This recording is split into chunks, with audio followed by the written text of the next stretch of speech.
ఇంకెన్నాళ్ళు రెంటింట్లో ఉంటాం? సొంత ఇంటి కలను నెరవేర్చుకుందాం. Suman TV biggest property expo October 18th, 19th HSCC Novotel Hyderabad. ఇప్పుడే ఫ్రీ ఎంట్రీ కోసం కాల్ చేయండి.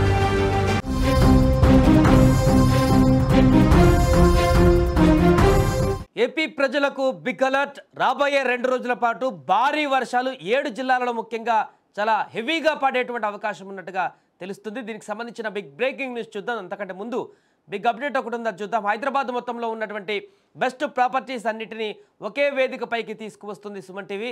అక్టోబర్ 18, 19వ తేదీన HICC నోవోటల్లో జరిగే సుమన్ టీవీ ప్రాపర్టీ ఎక్స్పోలో best flats, villas, open plots Deepavali offers and డిస్కౌంట్స్తో అందుబాటులో ఉంటాయి. మీరు విజిట్ చేసి ప్రతి గంటకు ఒక గోల్డ్ కాయిన్ను గెలుచుకునేటువంటి అవకాశం కూడా పొందవచ్చు.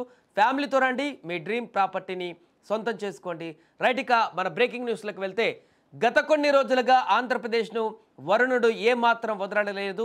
ఒకదాని తర్వాత ఒకటిగా ఏర్పడుతున్నటువంటి వాతావరణ పరిస్థితుల కారణంగా రాష్ట్రంలో అక్కడ భారీ వర్షాలు కురుస్తూనే ఉన్నాయి.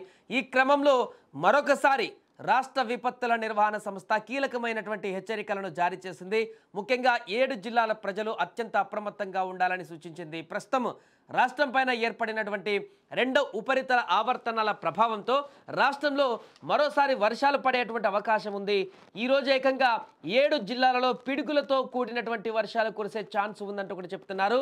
ఈ నేపథ్యంలో బయటకు వెళ్ళేటువంటి ప్రజలు ముఖ్యంగా ఆ 7 జిల్లాలలో చాలా జాగ్రత్తగా ఉండాలంటూ హెచ్చరిస్తున్నారు అధికారులు. ఎందుకంటే పిడుగులతో కూడినటువంటి వర్షం, ప్రాణాలు పోయేటువంటి ఛాన్స్ ఉంటుంది పిడుగులు ఒకవేళ ఎక్కువగా పడతాయి. గతంలో ఇలాంటి ఘటనలు చాలా జరిగాయి. ఆంధ్రప్రదేశ్లో పిడుగుపాటుకు గురై చనిపోయినటువంటి వారి సంఖ్య చాలానే గతంలో కనిపించింది. కాబట్టి ఇలాంటి సమయంలో చాలా జాగ్రత్తగా ఉండాల్సిన అవకాశం ఉంది.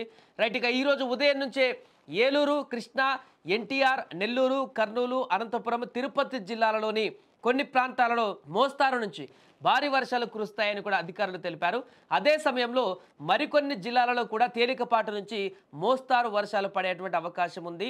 వాటిలో అల్లూరి సీతారామరాజు, కోనసీమ, తూర్పుగోదావరి, పశ్చిమ గోదావరి, గుంటూరు, బాపట్ల, పల్నాడు, ప్రకాశం, నంద్యాల, శ్రీ సత్యసాయి, కడప, అన్నమయ్య, చిత్తూరు జిల్లాలు కూడా ఉన్నాయి. సో ఈ జిల్లాల్లో ప్రజలు కూడా జాగ్రత్తగా ఉండవలసిన అవసరం ఉంది.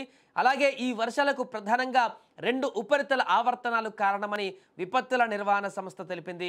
ప్రస్తుతం మొదటి ఆవర్తనం కోస్తాంధ్ర, దాని పరిసర ప్రాంతాలలో సముద్ర మట్టానికి దాదాపు కిలోమీటర్ల ఎత్తులో కొనసాగుతుంది. ఇక 2వ ఆవర్తనం నైరుతి బంగాళాఖాతం నుంచి దక్షిణ తమిళనాడు తీరం వరకు విస్తరించి ఉంది.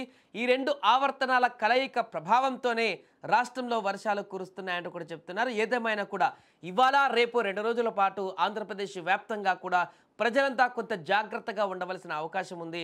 అలాగే ముఖ్యంగా 7 జిల్లాల్లో ఉన్నటువంటి ప్రజలైతే చాలా జాగ్రత్తగా ఉండాలి. అత్యవసరమైతే తప్ప బయటికి వెళ్ళకూడదంటూ కూడా చెప్తున్నారు. ఎందుకంటే పిడుగులు పడేటువంటి ప్రమాదం కూడా అక్కడ ఎక్కువగా కనిపిస్తుంది. అంటే భారీ వర్షాలతో పాటు ఈదురు గాలులతో పాటుగా పిడుగులు కూడా పడేటువంటి అవకాశం ఉంది. కాబట్టి అక్కడ ఒకవేళ బయటకు వస్తే ప్రజలు ముఖ్యంగా చెట్ల కింద కానీ కరెంటు పోల్స్ వద్ద కానీ ఇలాంటి ప్రాంతాలలో ఉంటే పిడుగులు అక్కడ పడేటువంటి అవకాశం ఉంటుంది. కాబట్టి అలాంటి ప్రాంతాల్లో ఎట్టి పరిస్థితుల్లో కూడా ఉండకూడదంటూ కూడా చెప్తున్నారు. అంటే ఒకవేళ బయటికి వెళ్ళినప్పుడు అత్యవసరమైనటువంటి పరిస్థితుల కారణంగా బయటికి వెళ్ళినప్పుడు వర్షం హెవీగా వచ్చి పిడుగులు పడేటువంటి సంకేతాలు ఉంటే మాత్రం ఖచ్చితంగా ఇలాంటి ప్రాంతాలలో మాత్రం ఏమాత్రం కూడా స్టే చేయకూడదు. ఖచ్చితంగా అక్కడి నుంచి వెళ్ళిపోవాలంటూ కూడా చెప్తున్నారు. కాబట్టి జాగ్రత్తగా ఉండవలసిన అవకాశం ఉంది. అలాగే ఈ వర్ష ప్రభావంతో ఎక్కడైనా మరలా నదులు, కాలువలు పొంగేటువంటి అవకాశం ఉంటుంది. కాబట్టి అక్కడ పరివాహక ప్రాంతాల ప్రజలు కానీ లోతట్టు ప్రాంతాల ప్రజలు కానీ జాగ్రత్తగా ఉండవలసిన అవకాశం ఉంది ఖచ్చితంగా. ఎందుకంటే